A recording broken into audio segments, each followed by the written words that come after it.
Would today's church behave differently if God inflicted them, as in biblical times, with a skin disease that was incurable?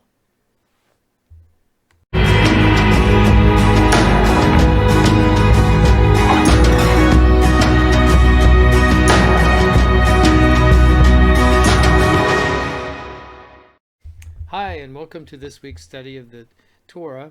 Today we're in Leviticus 12 through 15 and the half Torah or prophet portion, 2 Kings 7 3 through 20. Back in biblical times, God was taking a group of people who were exposed to multiple cultures and multiple ways of worshiping different gods, and was bringing them into one people worshiping one God, which is himself, who is also the true God. And through Moses was giving them a series of, for lack of a better word, do's and don'ts to develop a relationship with God. The difficulty for this nation was most of them were born into being slaves in Egypt. And so for them, that's what they knew. And to take them from that to say, okay, there is not multiple gods, there's just one, would be a very difficult thing to trust, first of all. Secondly, no matter what's going on around you, you still would have the foundation that you were brought up under, and it's a matter of letting go of the past and moving forward in the future. As we go through the Torah, it's very clear that they wouldn't let go of the past and didn't trust God, and it cost them their lives. But for that purpose, we were fortunate to they got to go forward first, and so that even the Apostle Paul talked about it was for our benefit. And with that, God was trying to create a group of priests to go out to the world to help with this bridge from worshiping multiple gods to just worshiping him. And so with that became a lot of responsibilities. And I know just listening to the jealousy of the Jewish people often is forgotten, just like on anything else, the dark side of what they went through throughout the years. Because of this jealousy and because God had singled them out, they've suffered quite a bit for being the group of people that they are. So sadly, even from their perspective, it's really hard to trust God if those types of things are happening to them.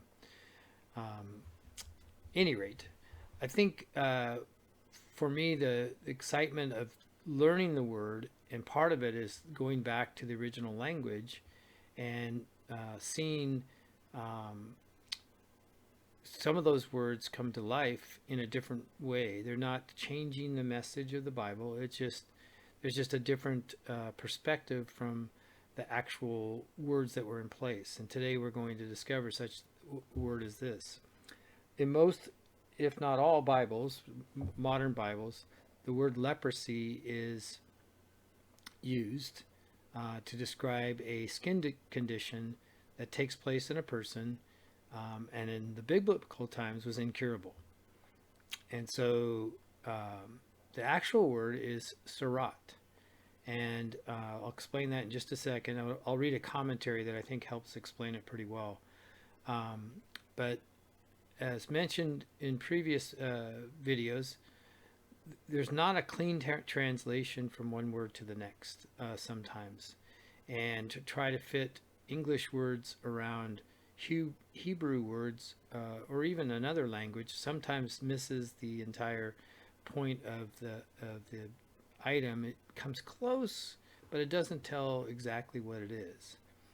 And so let me just kind of read what this says here. It says, although rarely commented on by Christian theologians, rabbinical sources emphasize a link between surat, a skin disease like leprosy, and they determine it's the sin of gossip. Leviticus 13:2 states, if someone develops on the skin a swelling scab and bright spot which would develop into the diseased serat, he is brought to the Aaron, the Cohen, and one of his sons, the Kohanim. Leprosy, otherwise known as Hansen's disease, is highly contagious, chronic bacterial infection. Although treatable today, in biblical times it was not, and those who had it experienced lifelong suffering, banishment, and isolation. According to rabbinical sources, the root cause of serat was spiritual, manifesting in the physical. According to Torah, the sages note that far from bacterial malady, leprosy reflected the spiritual condition of the person who had contracted it.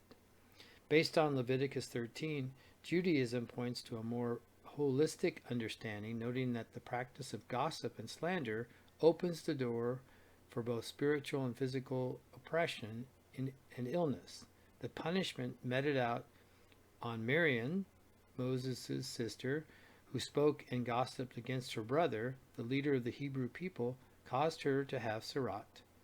Numbers 12:10. In both the Tanakh and Brit Hadasha, the importance of guarding one's words is critical. In James, anyone who thinks he is religiously observant but does not control his tongue is deceiving himself, and the observance counts for nothing. That's James 1:26.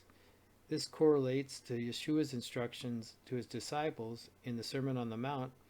The good person produces good things from the store of good in his heart, while the evil person produces evil things from the store of evil in his heart. For the mouth speaks what overflows from the heart. And that's in Luke 6:45. So in other words, what God did is he showed the church and the people of the nation of the Hebrews the inward heart of an individual. So just imagine going to church today and someone breaks out in a skin disease that is not curable, but it would, and the people in the church would understand that that person was gossiping and slandering others in the church. More importantly, probably leadership, and God just did not put up with complaining on a regular basis. I don't think he minds that you have something to say and it's bothering you, but if he's showing you a way to end that situation, or showing an alternative to that situation, to continue to grumble over it frustrates God. And he said that several times. I think often it's forgotten that people that came with the Hebrew people were also Egyptians. I mean, they saw the miracles that God was doing, so they came right along. And so part of, I think, the complaining possibly came from them, because they were used to a certain way of life, a certain standard of life. And like anything, if you've ever been in a group of people where someone isn't happy, and if they're a strong-willed person, they can change the entire attitude of the whole group.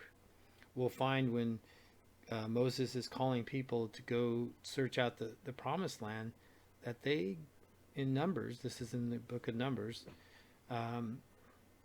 they come back with great reports of the land, but they're afraid to go in, and just by their testimony alone, they keep the entire nation of Israel from moving into what God had already promised them. So basically, to summarize what Serat is, it's just an inward condition of your heart. It acts like leprosy, so therefore the word leprosy is used. In the Bible, there are several instances, and we'll talk about one here in 2 Kings in a few minutes, but where there are examples of people who had leprosy, but very few were cured. In Elisha's day, which is in 2 Kings, he cured the commander of the army of the enemy, And that's the only recorded one that I am aware of in the entire Old Testament. The commander was instructed to dip himself in the pool of Siloam 7 times, and he was frustrated. Like, man, I thought the guy was going to come do something spectacular, and I would be cured of it. And his servant convinced him. He said, if it was really a big deal, would it matter more than it was something as simple as this? And so he breaks down and does it and comes out clean. And he was absolutely amazed. In the New Testament, uh, Yeshua, Jesus, he cured 10 at one point, and only one came back to worship him and thank him. The other 9 did not. I believe that the 9 that didn't return were cured, but I believe the 10th person was restored, meaning he got his skin back, his countenance, everything was restored completely, where the other 9 probably still had the scars from the Surat, and will remain that way because they just wanted to be relieved of their situation. But other than that, there's not a lot of places in the Bible where it shows anyone being cured. So it was a really permanent situation. In the chapters, without going too deep into the different details, each one kind of discusses whether it's on your skin, whether it got into your home, whether it got onto your clothes or your articles. If it didn't come clean, it was considered surat. It was considered enough to either destroy the house. They had that's closer to chapter 15. They'll show you about talk about the taking out a stone, cleaning it off. It doesn't work, coming back and then just destroying the house and starting again. So it's rather interesting subject because it was up to the priest to determine. They had isolation, so you'd be sent out of the camp for 7 days if they weren't quite sure. And if you came back and it was clearing up, then it wasn't Surat, it was just something else. If it was still kind of showing, but they weren't really still not sure, they'd send you back out for another 7 days. And if you came back and it was starting to show promise, then you got to stay. If not, you were exiled from the group. There was outside the camp. You were not allowed to be part of the church anymore. You were kind of an outsider. And I don't know what process a person went through as a leper other than they were gone. And I'm using the term leper because I don't know what else they're serater. But that's the best way to describe it, just so it's understood. But when you walked by people or near people, you had to tell them that you were unclean. You were excommunicated. And what an isolation from the group. I don't know in that, what I'm getting at is I don't know in that if God showed forgiveness for people who truly repented of what they've discovered they had done wrong. Because it doesn't show that anywhere. And that doesn't mean it didn't happen. It just hasn't, there's no account of that taking place other than through divine intervention, where there was clear examples that God had to do something towards that person to have them healed. And so the immediate question that I'm sure, if you're not thinking it, or don't say it out loud, but you might be thinking it, I'm sorry, is that, does God inflict disease on people? I think we established in Genesis that Satan took over the rights of this world, and it gave him some latitude towards us as individuals.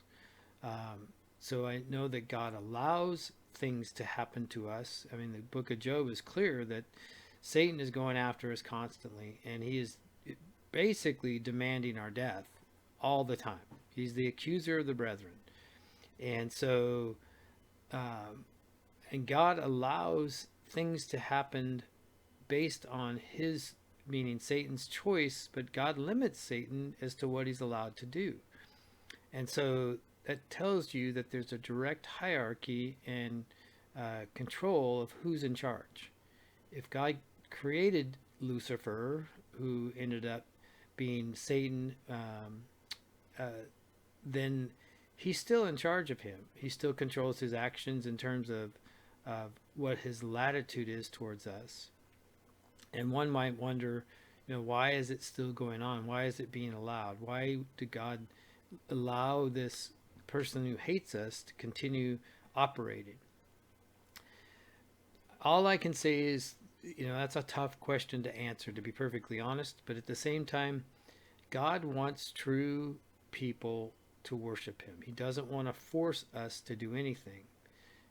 You probably know people in your life that have zero problem with immorality and choices that just aren't correct. If you were to look at the Bible and look against their lives, you'd say they were completely against God because they're running their lives based on desire. Some are pretty subtle. I mean, they're not all open-ended and clear. I mean, someone who announces that they are gay, takes a strong person to say that, but at the same time, they're telling God, basically thumbing them and saying, I'm going to do it my way, and in a sense, what are you going to do about it? And I say that tongue in cheek, because each of us are sinful, and each of us sin, and if we didn't, Yeshua would never had to have come. We could have just done it on our own, or just done enough sacrifices to cover our sins. So for that to be said, how many of us would have been inflicted with Sirat? I mean, have you ever gossiped? Have you ever lied? To the extent where it's continual. I don't mean that once in a while you get some tasty trifles and you can't wait to share, but I'm talking about a constant person who has always got the ear to the conversation and is able to tell everything that's going about, whether it's true or not. And they just love bringing people down and bringing them as the attention, because this really is about them. I happen to know someone who I used to date that was that way, and they loved the latest gossip. And so all that to say is, it's very hurtful lots of times, because it's not edifying anyone, and it's just making that person the center of attention, and that's really what the focus is. And when in God's economy, he tolerates an amazing amount. I cannot believe, if you don't have to pay attention too much, but if you just look at the news, you look at, if it's truthful, but if you just dig a little bit deeper, the things that go on in terms of abortion, child abduction, the different things that you can hear, just even if the news isn't reporting the whole story, just some of the heinous things that people do, God has not wiped us out. I can't imagine the difference between now and in the days of Noah, because in the days of Noah, there was only 5 people that trusted God. And that was Noah, actually, 8, because his sons got married. So 8 people trusted Noah. Noah, his wife, and his 3 sons and their wives. That was it on the entire planet. And I imagine the planet was pretty well populated like it is today. Maybe not as many people, but there was several people that were alive at that point in time. And so we're not quite there, but I can't imagine some of the things that are going on that aren't similar to that time. The Bible is very clear that in the days of Noah will be the end of times. And it doesn't take a whole lot of thought process to notice that can't be that far away. Are we getting a break and we're going to get one more chance to come clean? I don't know. But I do know this, is that God is faithful to his children. You need to be faithful to him. That's really the bottom line.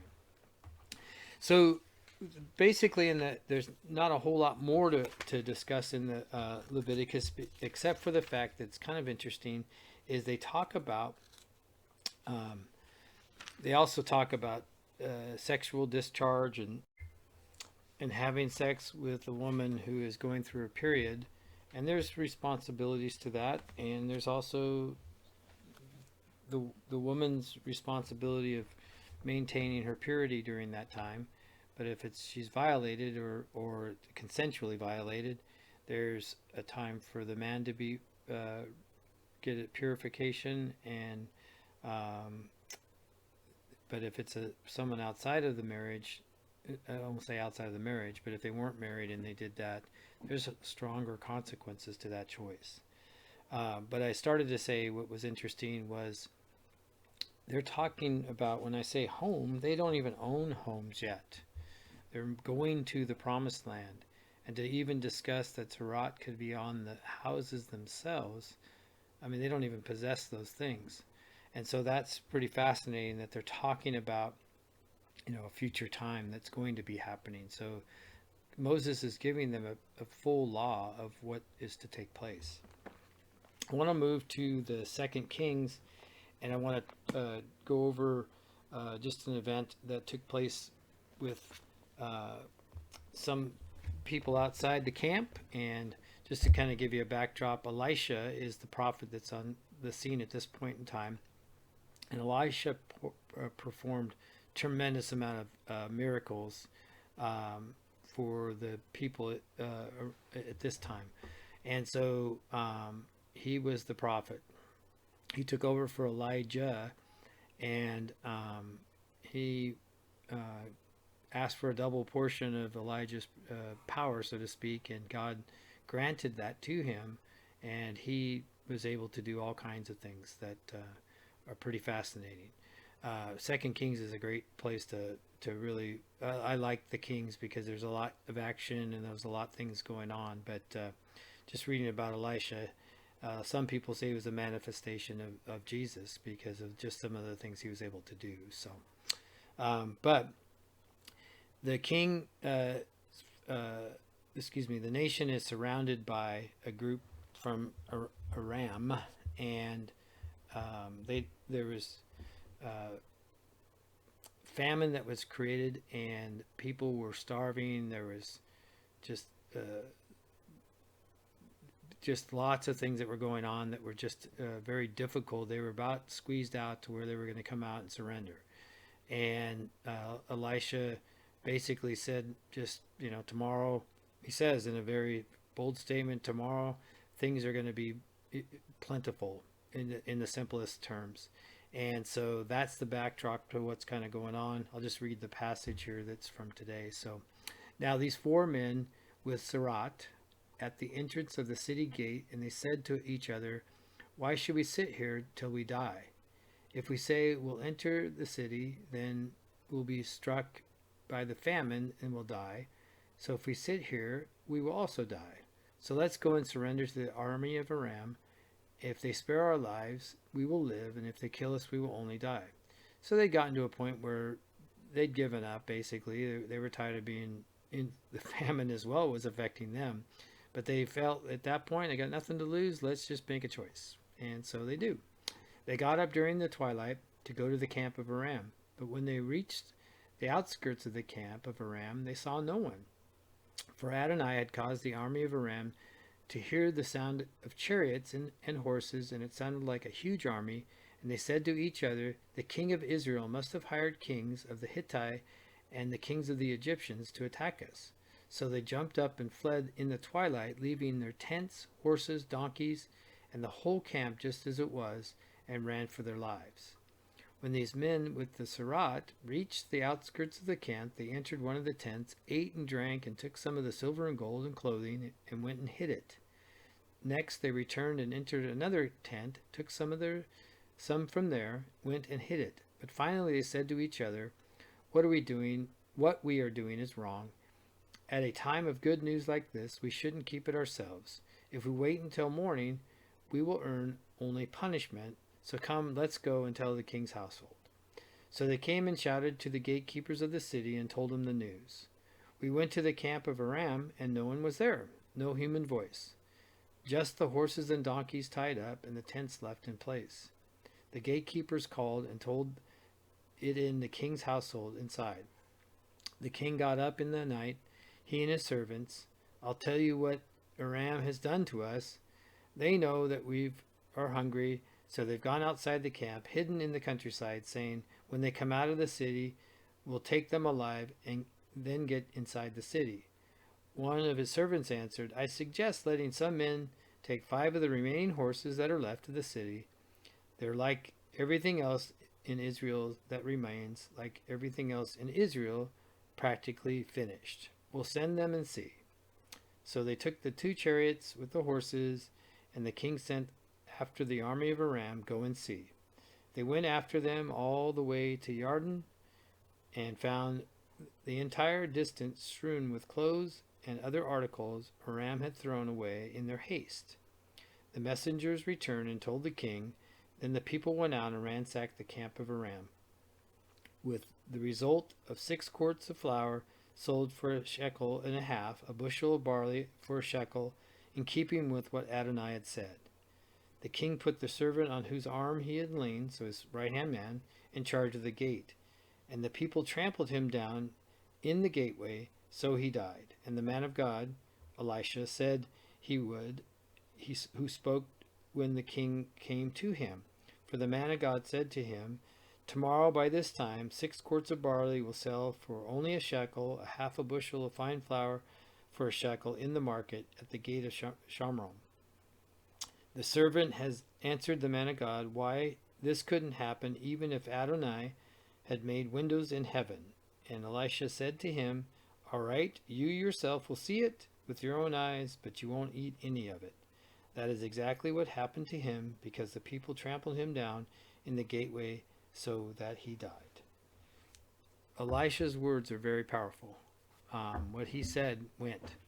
And so to summarize this is the Surat didn't go away from the people. As you can see, they were dealing with it there. There were people on the outside. They had to decide right there, here they're being starved by this army that had come to attack them, and they were camped all around the walls of Israel, and they had nothing to lose at this point, and they made a choice to go into the camp. It was obviously divinely intervened, and when they discovered it, God restored the people of Israel with all of the spoil from the army of Aram. Just fascinating. I love the Old Testament, especially Daniel and Kings and Samuel, because it's just like a regular movie at times, because there's just lots of action and lots of things going on, and but there's always a good message to learn, just how the people were just like you and I, and the things that they went through as they were discovering how to negotiate life. And throughout Kings, there was good kings and there were bad kings, and the good kings were the ones that followed God, and their kingdoms were blessed, and the ones that didn't follow God complained constantly, and God continually tried to get them to turn from their ways. He eventually exiled all of the Israel's people, and then eventually did it to Judah. They would not stop doing exactly the opposite of what God had asked of them. So it's a good reminder for each of us to really keep checking our motives, keep checking our words, and continually looking at things that we're doing to make sure that they're honoring God, and it's not easy. I'm not here telling you that it's perfectly easy, especially when someone does something to you that just absolutely hurts you. But God will reward you in time, and may restore you completely if you've lost it all. All right. Thank you for today, and we'll talk to you next week.